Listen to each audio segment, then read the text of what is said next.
সুপ্রিয় শিক্ষার্থীবৃন্দু, আসসালামু আলাইকুম। আশা করছি আল্লাহ অশেষ রহমতে তোমরা সবাই ভালো আছো।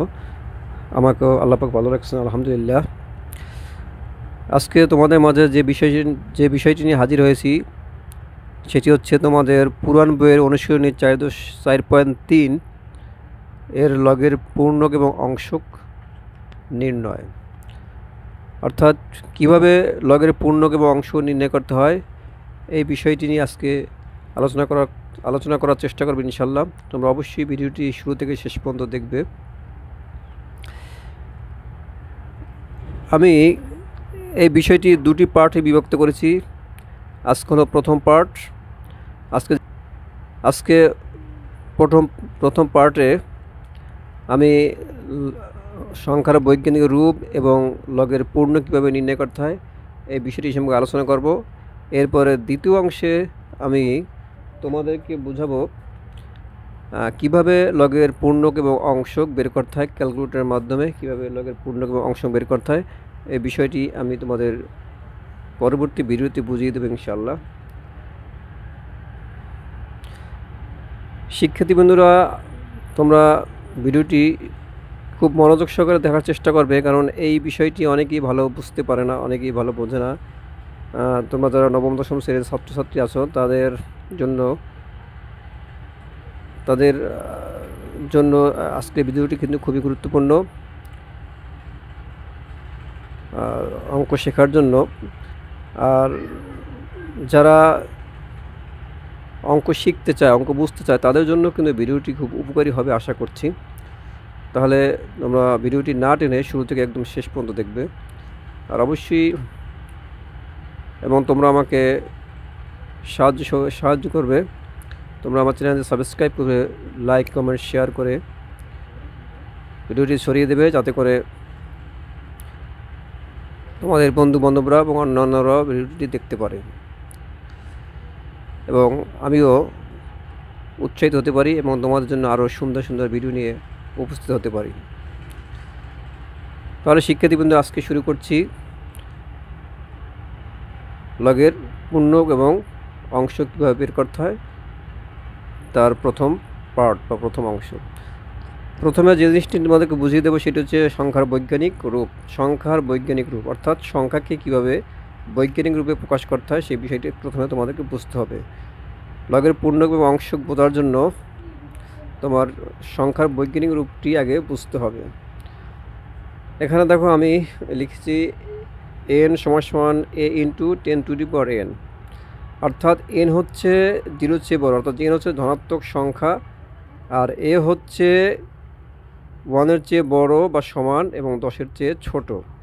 আর এই যে 10-এর পাওয়ার আছে n হচ্ছে মূলত পূর্ণ সংখ্যা। অর্থাৎ পূর্ণ সংখ্যা সম্পর্কে তোমরা আশা করি জানো যে যেখানে ধনাত্মক সংখ্যা থাকবে, ঋণাত্মক সংখ্যা থাকবে এবং 0 থাকবে, সেগুলো হলো পূর্ণ সংখ্যার সেট। তাহলে n কিন্তু পূর্ণ সংখ্যা হবে, অর্থাৎ তোমার 10-এর পর কিন্তু ধনাত্মক সংখ্যা হতে পারে, ঋণাত্মক সংখ্যা হতে পারে এবং 0 হতে পারে, 0 হতে পারে।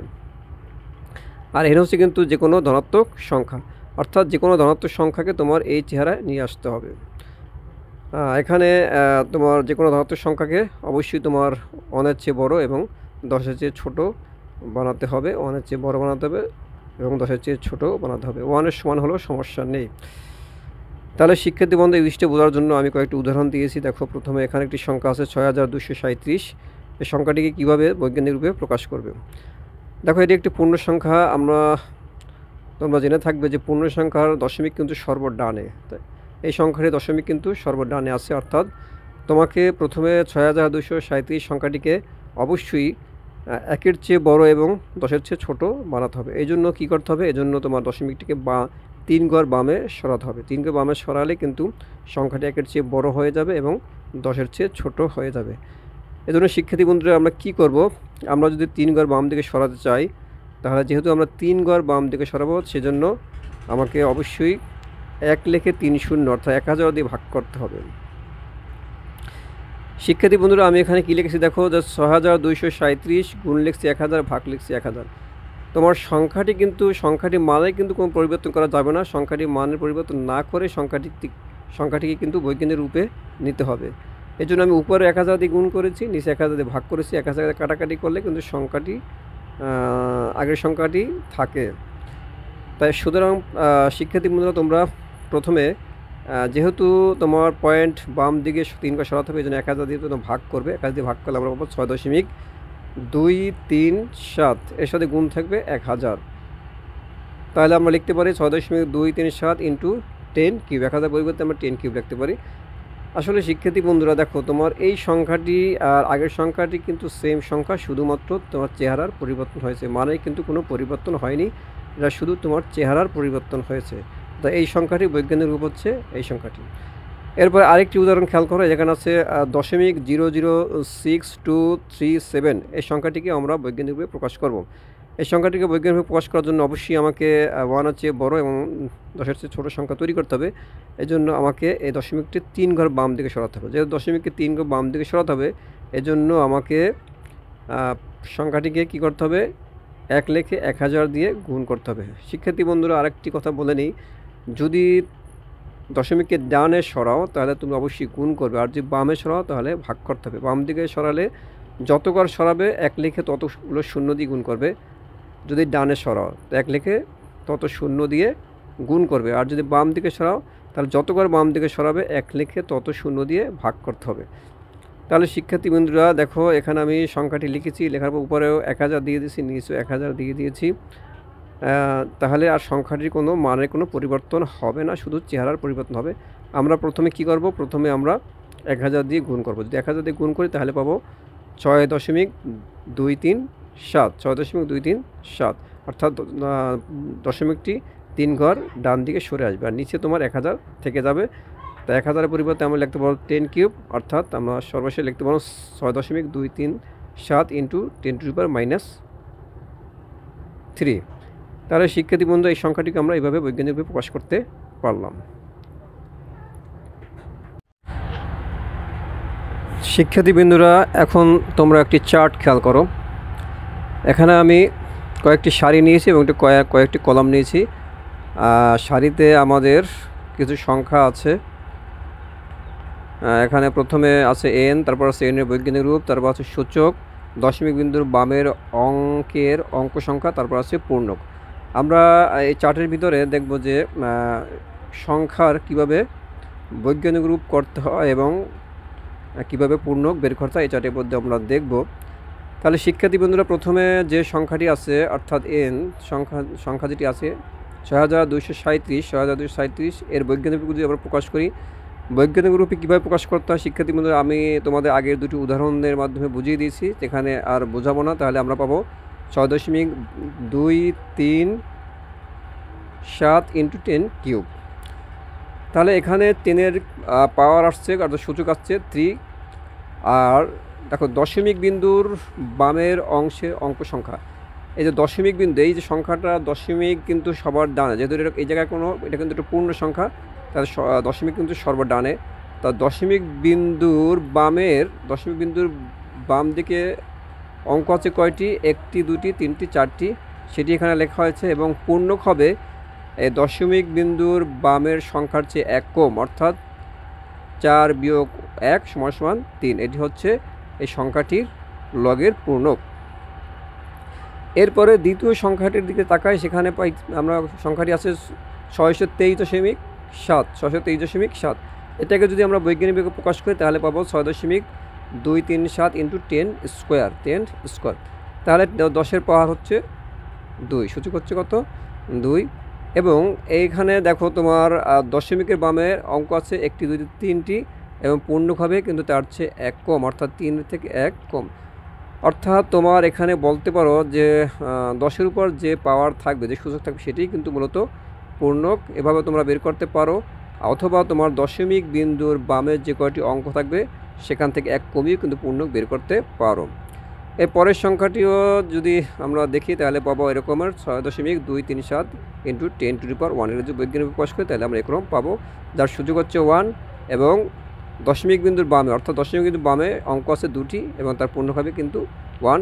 অথবা আমরা সূচক দেখেও কিন্তু বলতে পারি সংখ্যাটি পূর্ণক হচ্ছে 1। সর্বশেষ যে সংখ্যাটি আছে এটা বৈজ্ঞানিক রূপ হচ্ছে 6.237 ইন্টু 10⁻�0। এখানে সূচক হচ্ছে 0 এবং দশমিক বিন্দুর বামে কিন্তু সংখ্যা আছে মাত্র একটি, তাহলে তোমাদের পূর্ণক হবে 1 - 1 0। এভাবে আমরা বের করতে পারি। আর সূচকের মাধ্যমে বলতে পারি যে দশমিক বিন্দুর সংখ্যাটির লগের পূর্ণক হচ্ছে 0। এরপরে যদি তোমার কোনো পূর্ণ সংখ্যা না থাকে, দেখো এখানে দেখো প্রত্যেকটি সংখ্যায় কিন্তু প্রত্যেক সংখ্যায় কিন্তু 1-এর চেয়ে বড় সংখ্যা ছিল। এখানে প্রত্যেক সংখ্যা কিন্তু 1-এর চেয়ে বড় সংখ্যা ছিল। এরপর আমরা দেখব যে 1-এর চেয়ে ছোট সংখ্যা হয় তখন আমরা কিভাবে পূর্ণক বের করব। এখানে কিন্তু দেখো এই সংখ্যাগুলো কিন্তু সব 1-এর চেয়ে ছোট, অর্থাৎ 0.6237 কিন্তু 1-এর চেয়ে ছোট, এটা কিন্তু 1-এর চেয়ে ছোট, এটা কিন্তু 1-এর চেয়ে ছোট। যদি এরকম 1-এর চেয়ে ছোট হয় তখন আমরা কিভাবে পূর্ণক বের করব এই বিষয়টি তোমাদেরকে আজকে এখন বুঝাবো, এই বিষয়টি তোমাদেরকে বুঝিয়ে দেব। তাহলে এনে বৈজ্ঞানিক রূপ কীভাবে প্রকাশ করতে হয় সংখ্যাগুলো, এগুলো কিন্তু তোমাদেরকে পিছনে উদাহরণের মাধ্যমে বুঝিয়ে দিয়েছি, এখানে না বুঝালো চলবে আশা করছি। তাহলে এর বৈজ্ঞানিক রূপ হচ্ছে 6.237 × 10⁻⁻1। এর বৈজ্ঞানিক রূপ হচ্ছে 6.237 × 10⁻2। আর এর বৈজ্ঞানিক রূপ হচ্ছে 6.237 × 10⁻3। তাহলে এখানে সূচক যদি আমরা পাই, সূচক পেয়েছি -1, এর সূচক -2, এর সূচক -3। এরপরে শিক্ষার্থীরা তোমরা এর পূর্ণক যদি বের করতে চাও তাহলে তোমাদেরকে লাগবে দশমিক বিন্দু ও এর পরবর্তী সার্থক অঙ্কের মাঝে শূন্যের সংখ্যা। যেমন এই দশমিক বিন্দু এবং তার পরবর্তী যে সার্থক সংখ্যা আছে, দশমিক বিন্দু আর পরবর্তী সার্থক সংখ্যা হলো 6, এখানে কিন্তু কোনো শূন্য নেই। তাহলে শূন্যের সংখ্যা হচ্ছে 0, শূন্যের সংখ্যা আসলে নেই মানে 0। তাহলে এর পূর্ণক হবে এই ক্রমেরটি সূত্র, অর্থাৎ পূর্ণক বের করার জন্য তোমরা এই সূত্রটি ব্যবহার করবে, ব্র্যাকেট k × 1, মাইনাস চিহ্ন থাকবে, তারপরে ব্র্যাকেট k × 1। কে কিন্তু শূন্য সংখ্যা, অর্থাৎ দশমিকের পরে দশমিক এবং পরবর্তী সার্থক সংখ্যার মাঝে শূন্য সংখ্যা কে দিয়ে কিন্তু সেটি বোঝায়, অর্থাৎ দশমিক এবং তার পরবর্তী যে সার্থক সংখ্যা আছে তার মাঝে শূন্যর সংখ্যা। তাহলে দেখো শিক্ষার্থীবৃন্দরা, আমরা তাহলে এই সংখ্যাটির আমরা পূর্ণ কীভাবে বের করব। এই সূত্র অনুযায়ী মাইনাস, তারপরে যেহেতু তোমার কে এর মান 0, যেহেতু কোনো শূন্যের সংখ্যা 0, এই জন্য 0 + 1 সমান পাবো আমরা -1। এর পরবর্তীতে যদি আমরা যাই, পরবর্তী সংখ্যার দিকে যাই, তাহলে আমরা পাবো দশমিক বিন্দু ও সার্থক অঙ্কের মাঝে শূন্য সংখ্যা কিন্তু 1, অর্থাৎ এই দশমিক বিন্দু আর সার্থক অঙ্ক হচ্ছে 6, এর মাঝে কিন্তু শূন্য সংখ্যা 1। তাহলে আমরা যদি সূত্র প্রয়োগ করি তাহলে পাবো -1 + 1 = -2, অর্থাৎ এই 1 হলো কে এর মান আর এর সাথে যোগ হবে আর পিছনে মাইনাস, তাহলে আমরা পাবো -2। আচ্ছা, এই -2 পূর্ণকের মান যদি মাইনাস আছে তাহলে কিন্তু আমরা এটা উপরে দিয়ে দেবো, উপরে, অর্থাৎ সামনে না দিয়ে উপরে দিয়ে দেব। এখানেও কিন্তু উপরে দেবো, 1 এর সামনে না দিয়ে আমরা উপরে দিয়ে দেবো। এর পরবর্তী যে সংখ্যাটি আছে সেখানেও খেয়াল করো, যেখানে কিন্তু দশমিক বিন্দু ও এর পরবর্তী সার্থক অঙ্ক, অর্থাৎ দশমিক বিন্দু এবং পরবর্তী সার্থক অঙ্ক 6, এর মাঝে শূন্য সংখ্যা হচ্ছে কিন্তু 2টি। তাইলে আমরা সূত্র প্রয়োগ করে লিখতে পারি 2 × 2 + 1 = -3। এই মাইনাসকে আমরা উপরে দিয়ে দেবো। শিক্ষার্থী বন্ধুরা, তোমরা অবশ্যই মনে রাখবে যে পূর্ণক লেখার সময় যদি পূর্ণক যদি নেগেটিভ আসে, ঋণাত্মক আসে, তাহলে ঋণাত্মক চিহ্নটি আসলে তোমরা সামনে না দিয়ে উপরে দিয়ে দেবে, অর্থাৎ উপরে দিলে এটাকে বার বলা হবে। সামনে না দিয়ে তোমরা উপরে বার চিহ্ন দিয়ে দেবে, মাইনাসটা সামনে না দিয়ে উপরে বার চিহ্ন দিয়ে দেবে, সামনে মাইনাস চিহ্ন দেওয়ার দরকার নাই।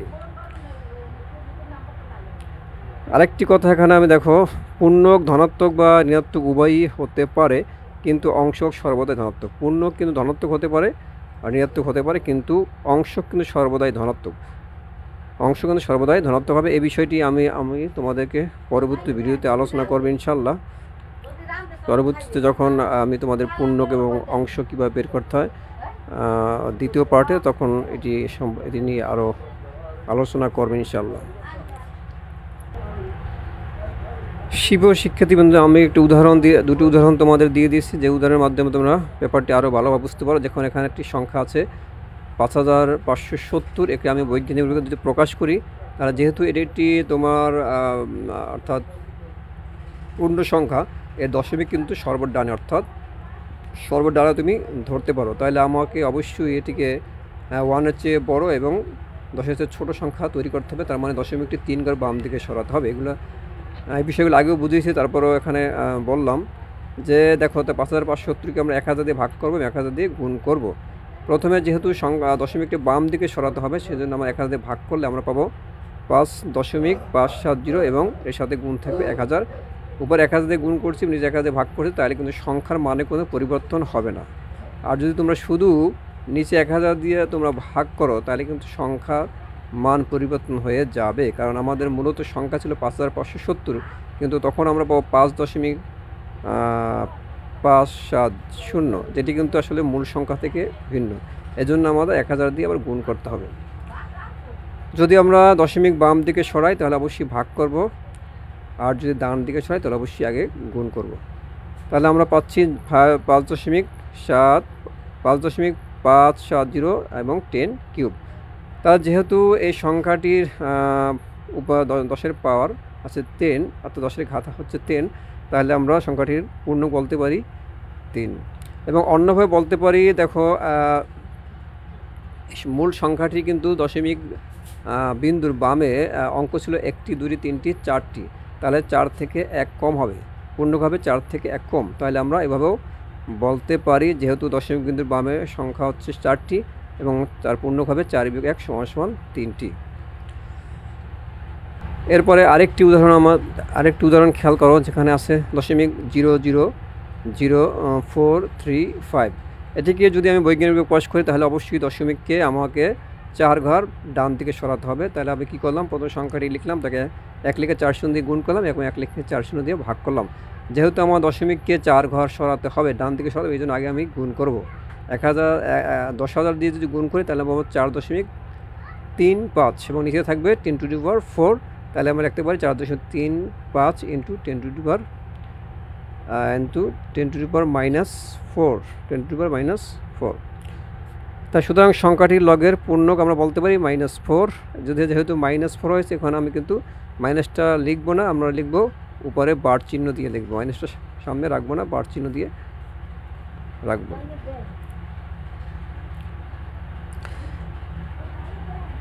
এরপরে আবার যে অন্যভাবে বলতে যাই, দেখো, তাহলে আমরা বলতে পারি, যেহেতু